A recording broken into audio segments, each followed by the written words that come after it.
Pa še tretji trikotnik od teh osnovnih načrtovanj, ne, potem pa gremo na vaje.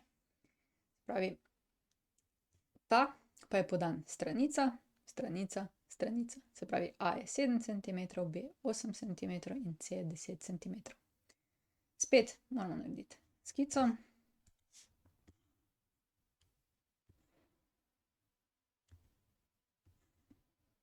Takole. Umaknemo.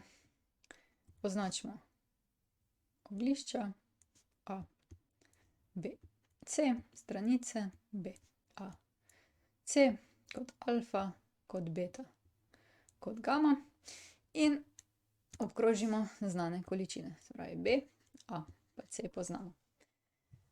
No, začeli bomo seveda z eno stranico. Najlažje je ponavadi začeti s C, ne, tudi če imamo B pa A podano. Zato, ker je ta vodoravna in potem pride tako lepo, ne. Če to narišemo tako. No, zdaj pa dajmo tole narisati, in sicer 10 centimetrov C-ja.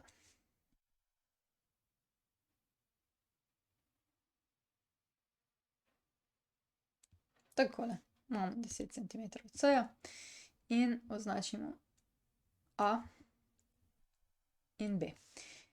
Se pravi, kaj smo zdaj naredili? Potek dela.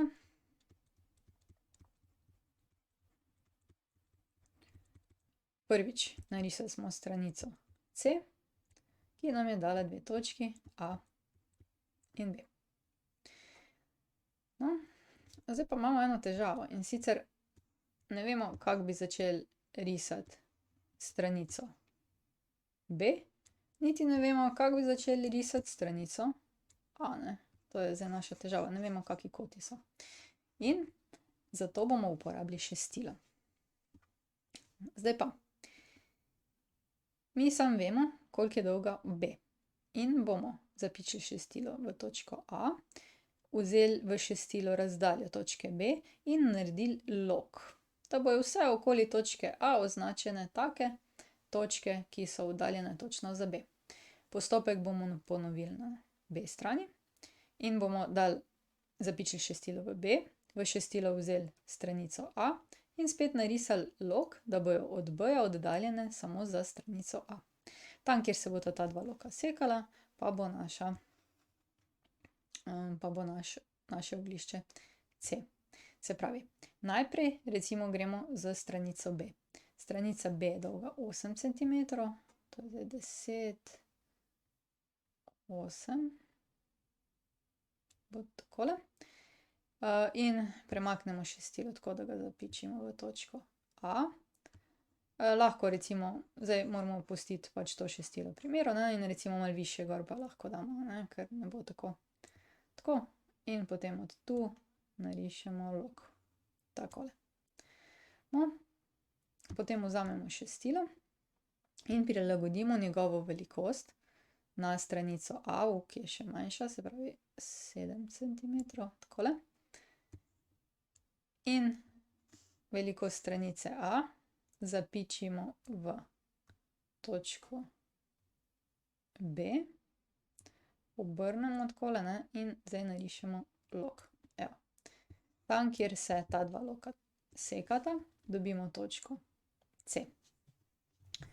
Zdaj pa treba povezati še, in sicer povežemo točko A s točko C.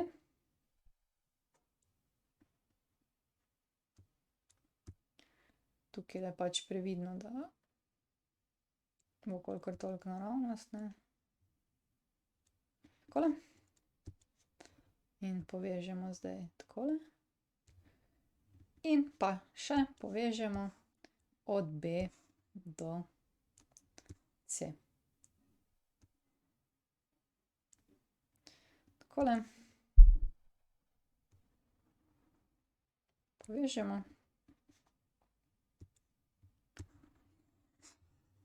Umaknemo orodja in pa še označimo, se pravi stranica C, stranica B, stranica A.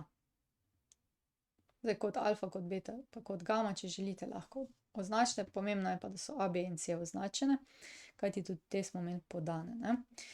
Pa še nekaj nam manjka, in sicer potek dela. Se pravi, kaj smo naredili? Vzeli smo log stranice B in smo ga narisali iz A točke. Pa tretjič, vzeli smo log stranice A in smo ga narisali iz B točke. In tam, kjer se ta seka, smo dobili C točko. Kaj smo pa potem? Potem smo mogli še pa povezati. Se pravi, povežemo. Ok, tako. In to je narisan še zadnji, tretji trikotnik. In s temi 3 trikotniki načeloma in s temi postopki, ne, bomo mi lahko narisali vsak trikotnik. Se pravi, imeli smo 3 trikotnike, in sicer en trikotnik je bil stranica pa kot ob njiju, ob tej stranici, potem smo imeli, se pravi, stranico pa 2 kota, to je bil prvi, drugi je bil 2 stranice pa kot med njima, ne, in tretji je bil 3 stranice, ne. To troje pač morate znati narisati in mislim, da pol bo kar šlo vse skupaj še z lastnostmi seveda trikotnika in ostalih likov.